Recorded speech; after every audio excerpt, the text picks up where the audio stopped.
this afternoon's session is all about hidden agreements and broken promises. Now, I would pretty much say the number one reason for the change or disintegration or transformation of any relationship is because somewhere along the way, an agreement has been broken. Now, the challenge often comes because these agreements aren't usually consciously articulated.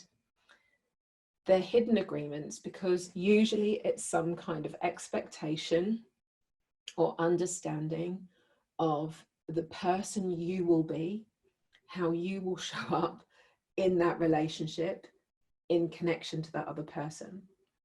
So say, for example, we're going to talk about this in a bit more depth in a minute. Say, for example, a parent-child relationship. Does anybody, and my mum's on here, so I have to be really careful what I say this afternoon. Does anybody know that, like, you're more than 21 now, you're a bit older, you're not a child anymore, maybe you've got children of your own, but even now, naming no names, love you, mum, even now that you're a little bit older, your parents might still treat you like a child when you're with them. Has anybody ever had that experience? Like, this is, and you might even get told, I'm still your mother, it doesn't matter how old you are. Sorry, mum, that wasn't my mum. That wasn't me imitating my mum's voice. There is an unwritten rule there that I am the parent and you are the child. And this is the agreement that we have.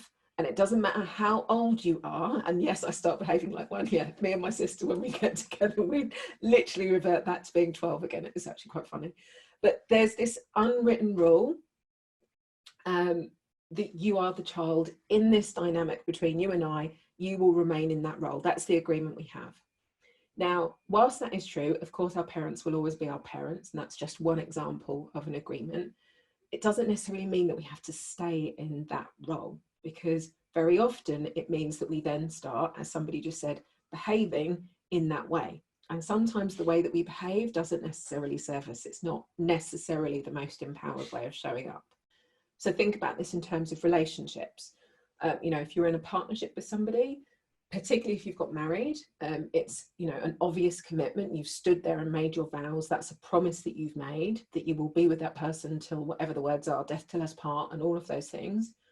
But is that necessarily the agreement you now want? Have things changed? Have you changed somewhere along the way? Does everyone understand what we're talking about here with agreements? Who would like to change some of the agreements they've got going on in their life because they don't serve them anymore? Quick show of hands. Awesome. Okay, so let's have a little look at this, and we are going to get into the exercise as well, because I really want you to do the work on this afternoon. So in the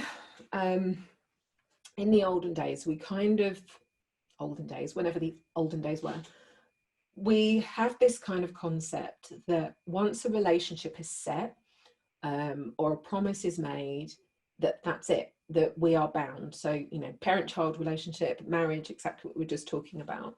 And in many, many ways, that kind of is where things start out. But I'm not talking here about breaking promises that you've consciously made to somebody. I'm not suggesting that we all go and break our marriage vows if that's, you know, if that's what's going on. But relationships are all about, like, these unspoken or unwritten rules and agreements and contracts that you've made with somebody. And usually they are based on perception or expectation.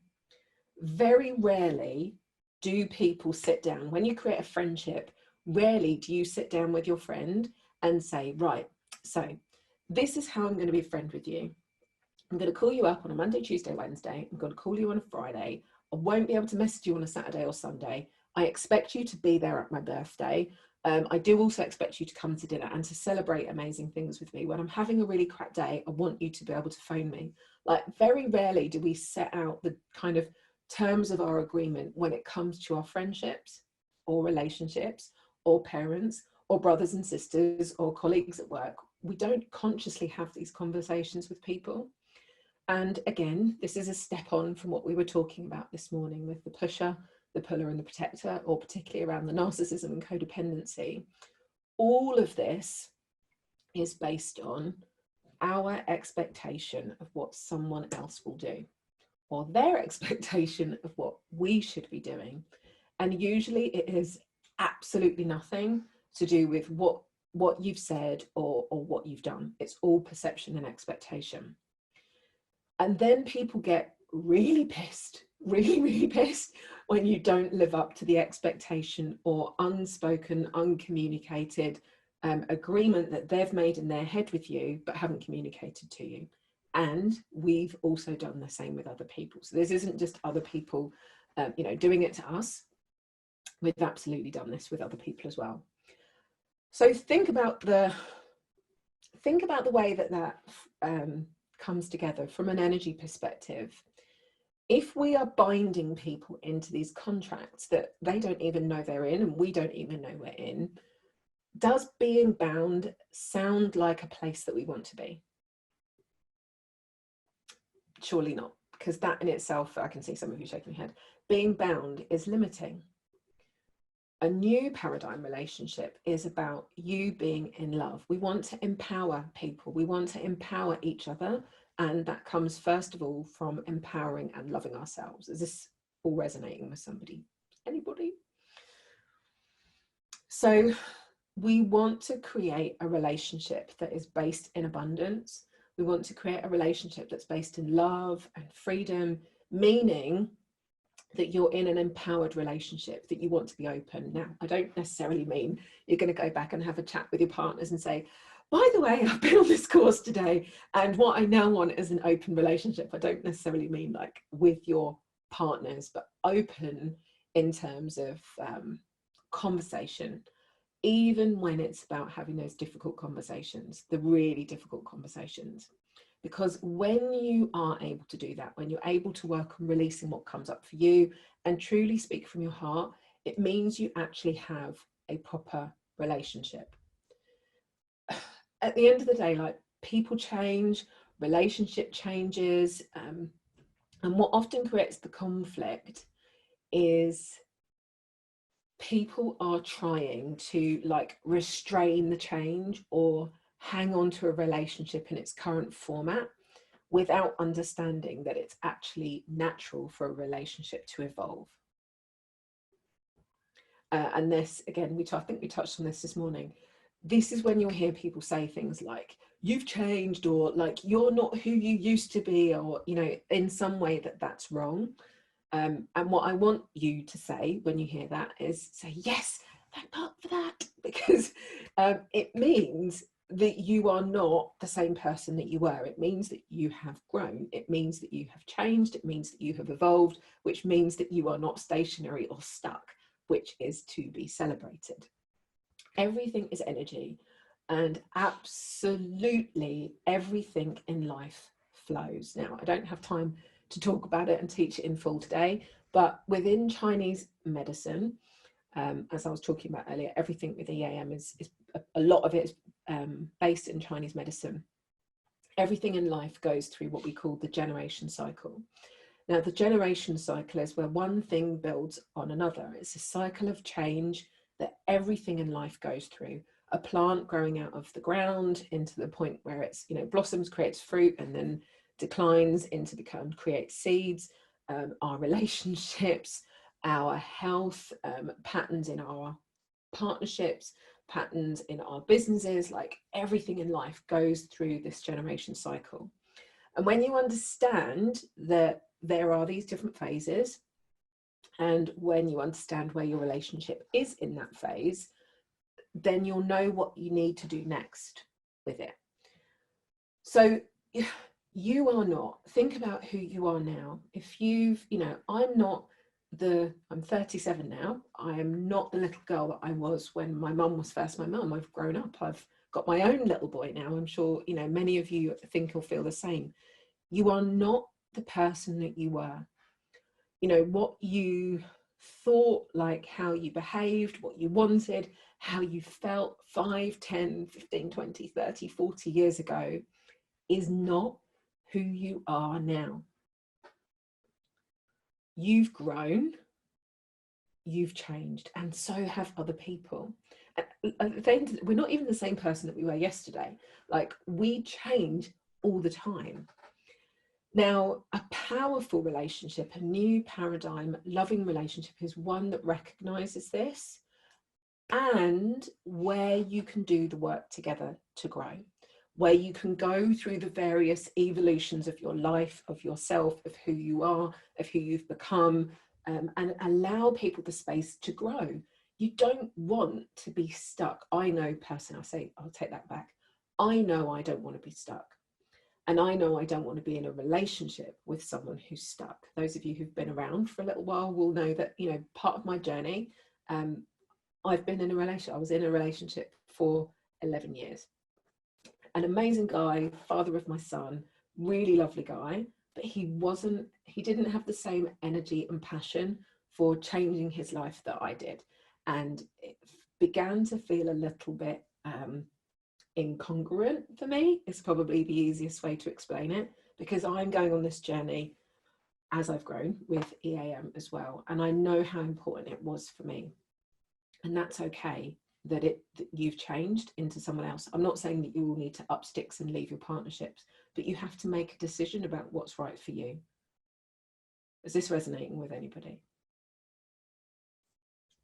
You can't expect you to be the same person that you made that first agreement with, and you can't expect other people to be the same person either. So, and again, a big conversation for another day, but if you're in a relationship with somebody and they are not who you want them to be, or not who you would love them to be, it's not for you to ask them to change, to be somebody different, to make you happy. Your life is your life. Their life is their life.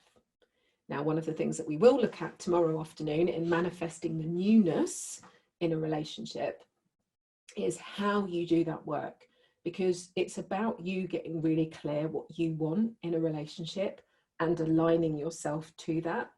And so often, I don't know if, I won't say her name, but I've done so often you'll see the relationship change in a really scary way. You're like, all this time I've been wanting this thing to happen, and I've done some EAM, and like, bush, literally overnight, the person changes, and it can become what you're looking for, even with the person that you would imagine would be the last person on the face of the planet to do it.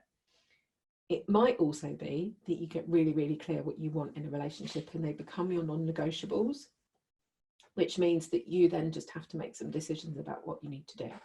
And that doesn't, and we're not just talking about partnerships. That can be friendships, that can be family, that can be brothers and sisters. There are so many different ways that you can approach that. Is this making sense to everyone?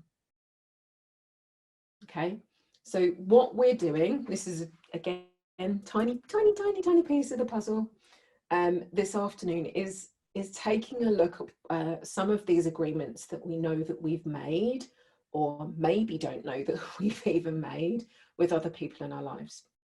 So what causes the issues that creates this conflict are these hidden or broken agreements. So just to clarify the definition, the hidden agreements are the ones that you know nothing about. Those are the ones that are like the unspoken or unwritten rules, where people expect you to think or see or behave or be a certain way. They've never even been discussed with you. There's just this unwritten expectation that you will adhere to this set of rules that, you know, they might have insinuated or just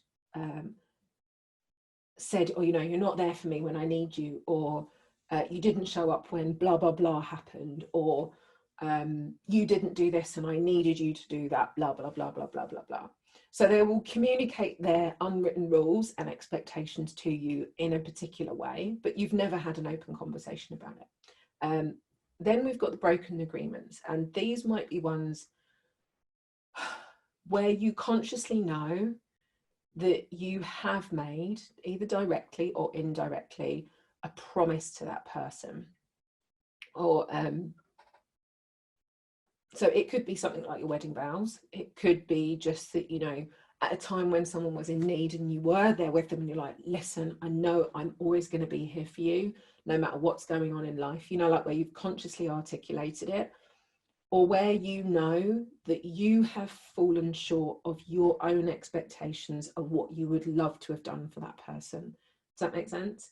So we are all human beings, even in our most in flow, in aligned, most loving state. Sometimes things get in the way, life gets in the way, things change or transform. It doesn't mean that you don't care about that someone, but you might know along the way that you've screwed up. You know that you've broken a promise to somebody somewhere along the way.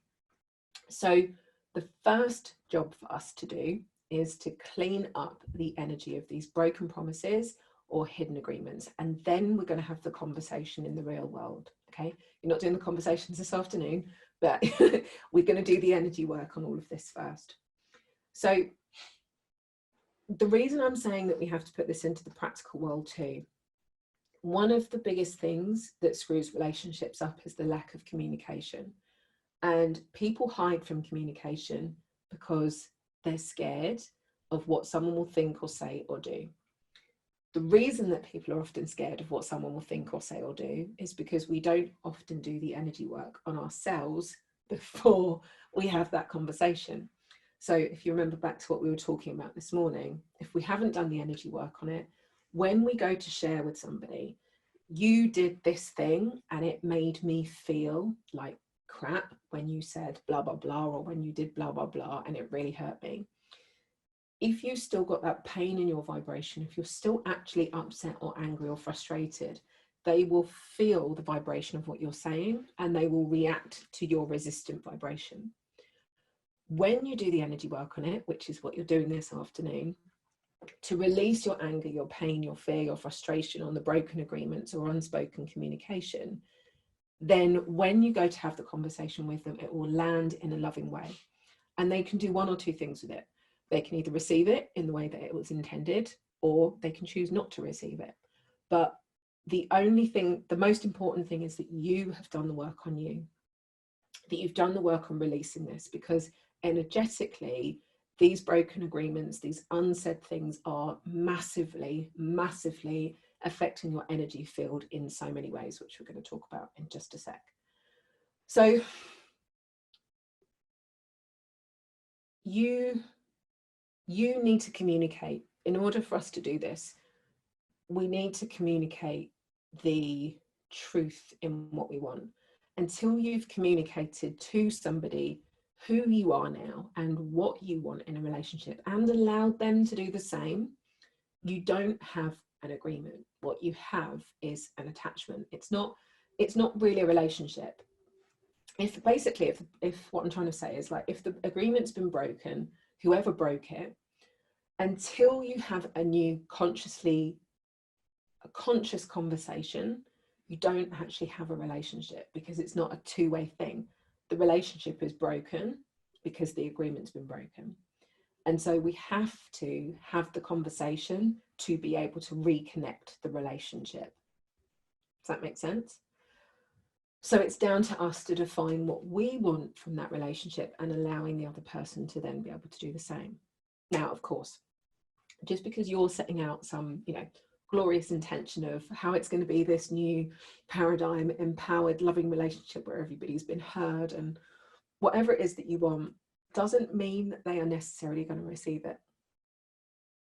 Unfortunately, as much as it would be amazing to, and of course we can do the energy work to prepare that to be the outcome that we would like, they might choose differently to you, and that's okay. Your job in that moment is for you to make a decision what you want to do with that relationship, and you can choose out. You can choose to lovingly step out or step away if someone isn't prepared to see you in the person, in your light, as who you are now. If anyone is ever, with love, if anyone is ever trying to hold you back or keep you as you were, that's an opportunity for you to make a choice. Your life is your life, and I know it might hurt like hell, but your life is your life. Don't get to the end of your life and regret not having been or expressed or loved or done whatever it is that you want to do, because nobody else is ever going to care about your life as much as you do. And you are the only person that can make sure that it ends up being a life that you're happy with, that you're proud of, that you're excited by. So, is this making sense? Now, the part 2 to this, before we get started, is unspoken words. Again, a massive teach for another time, but unspoken words energetically sit in the space. Have you ever been in a situation, you know, when someone is holding something back, they'll smile at you and they'll do the fake thing on their face, but you know something's going on in their energy behind it, and they're not actually telling you everything or telling you the full picture, or they're completely bullshitting everything that's coming out of their mouth with a smile on their face, but inside you know that there are things that haven't been said. So these are undelivered communications. Lies that are told, things that you are holding back, unspoken words, things that you know that you want to say. Who's ever had those, you know, when you have an argument with somebody in your head? Whoever does that, you know, when you're like, and you're so awesome in that argument, aren't you? You say everything and it sounds really good, and you're like, oh my god, you have that, oh my god, it was brilliant. And then when you actually come to have the conversation, none of that comes out in the way that you wish that it would have done. I've got some yeses coming up in the chat. Those are undelivered communications. Now, I am not saying that you need to go and communicate that stuff to people, but you do need to do the energy work on what's coming up, because that is resonating in your frequency. So just for a moment, a little bit of energy understanding. Unspoken communications get stuck here and here. Okay, they get stuck in our heart. Alison, I love you. Alison's just written in the chat, I can't possibly repeat that because my mum might be here. So unspoken communications sit in our chest and in our throat. Now, the reason this is really important for you, your voice is incredibly, incredibly powerful when it comes to manifesting your life. If your voice is not congruent, if you are holding things back, if you are holding lies, if there's something going on here where you haven't spoken truthfully, every word that you say, imagine is coming through. If you imagine the resistance is like darkness or heaviness or crap, like all unspoken stuff here, everything you're manifesting is going through that space. Does that make sense? So even if we can't speak truthfully to that person, of course, that's our biggest intention. From an energy perspective, I need you to be true with you. So you need to do the work on releasing these unspoken words from your vibration. And again, this is a thing for another day, not the exercise that we're doing this afternoon. You can literally release all of the words. So you would say, I'm ready to release, and then say all of the stuff that you want to say. Have that argument outside of you, let it out. Although that kind of conflicts with what we were talking about earlier with the energy balls, you're doing it with the AM. So you're releasing the resistance from the space at the same time as letting it out. It's better out than it is stuck in your heart and your chest. You will free yourself up in ways that are unimaginable.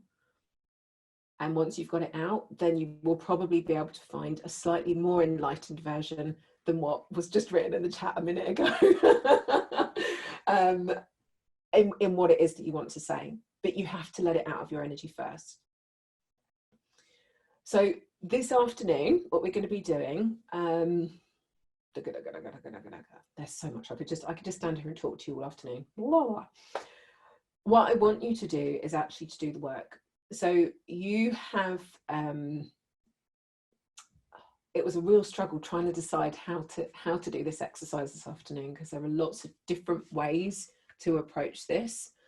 Those of you that are familiar with the AM, you can use the bubble method where you can map it out around these people. Those of you who are not familiar with the bubble method, I'll have to talk to you about it another time. But think about, has everybody got something they can work on this afternoon? Has everybody got some broken agreements, some unspoken words, some hidden agreements where they know that they need to have a conversation with somebody and clear stuff up? Yeah, has everybody got something? And those of you who haven't, go and take a look back at your past. I can see some of you shaking your heads, but I know that there might be some things going on in your life that you need to communicate. And we all have. Listen, none of us are here. None of us are here saying, I've got all of this shit sorted out. Like, there is always, always, always, always work for us all to do. So the work for you to do this afternoon in your workbooks, I can't remember what page we are on, is on page 15. This is about acknowledging, the challenges that we have had or have in those relationships. So there are different ways that you can approach this. I'm going to give you different ways to do it, but you find the one that works for you. You don't need to do all of them. So look at where you've made, who you've made hidden agreements with. So think about family members, parents, brothers, sisters, current partnerships or relationships. Perhaps it was old partnerships or relationships that have now broken because agreements have been broken. Maybe it's people at work. It could be agreements that you have broken with them or agreements they have broken with you. And if we really want to take this to another level, you could work on agreements that you've broken with yourself. Bum, bum, bum, bum, bum, bum, bum. Because we break agreements with ourselves a lot, but that's a conversation for another day. So do these agreements serve you? Do they serve them? This is all in your workbook. What contracts, agreements do you need to change? You can ask your sway if these are the people that you need to work on. So if you've got broken in the columns on your worksheet, or you can draw this out on a piece of paper, you don't have to use the worksheet. I want you to write 3 columns. So the first one is broken or hidden agreement. So what is it? So for example, there is, I've used the example here of promise that you would always be there for somebody like your sister or brother or whoever, but you know that you stepped away because of something that happened. So the undelivered communication is, this is what I felt, or this is what happened. And again, conversation for another day. The best way to actually deliver this communication is to own how it made you feel, not what they did necessarily. So nobody can deny that you felt a certain way, rather than saying, you made me feel, I felt blah, blah, blah when such and such happened. Does that make sense? So I felt la, la, la.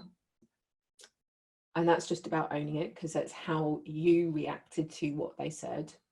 So then the undelivered communication, whatever it is you want to say, you don't need to edit yourself. If you want to call them every name under the sun and just get it out of your energy, then write the undelivered communication down, say it out loud, you can release it from your energy. And then maybe before you communicate with them, which is what the new agreement piece is, you might want to find a more loving way of communicating it, rather than with all the swear words and the anger and frustration, because otherwise it's just going to explode.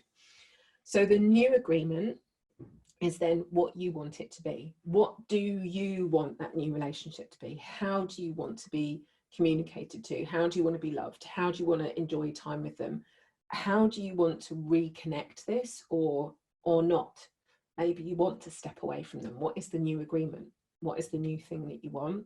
And then the name and the date is obviously the name of the person and the date that you are going to complete this communication by. So this is going to be work that you need to do after. And as I've said, you need to make sure that you've worked on releasing the resistance, you've cleared up everything in your energy.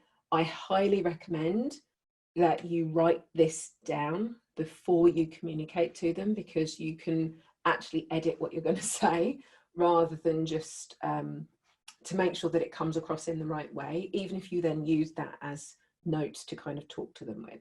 Does that make sense? Just to make sure that what you want to say gets communicated. Of course, you want to talk to them because you want to rebuild the connection. But when you actually put it into practical action. So we're doing the energy work today to make the practical action easy. Okay, so we're doing the energy work today to make the practical action easy. This is going to release so much energy from your chest, from your heart, from all different places in your energy field where these broken agreements, and they kind of cause leaks or cords or drains in your energy. And they're also inviting waves of energy to be coming at you from other people as they think about you. So, you know, like, do you remember we were talking about the energy balls? When someone's thinking negatively about you because you've got this broken agreement, even though you're nothing to do with them, even though you've stepped out of the relationship, even though you haven't heard from them for 7 years, when they're talking about you or thinking about you, those waves of energy are still influencing you. So they can be knocking you out of sync at any moment. We want to go back and clear up all of those things where we can. Okay, are there any questions? What about it if they're in the past and you don't have a intention to reconnect with them? Awesome, that's fine.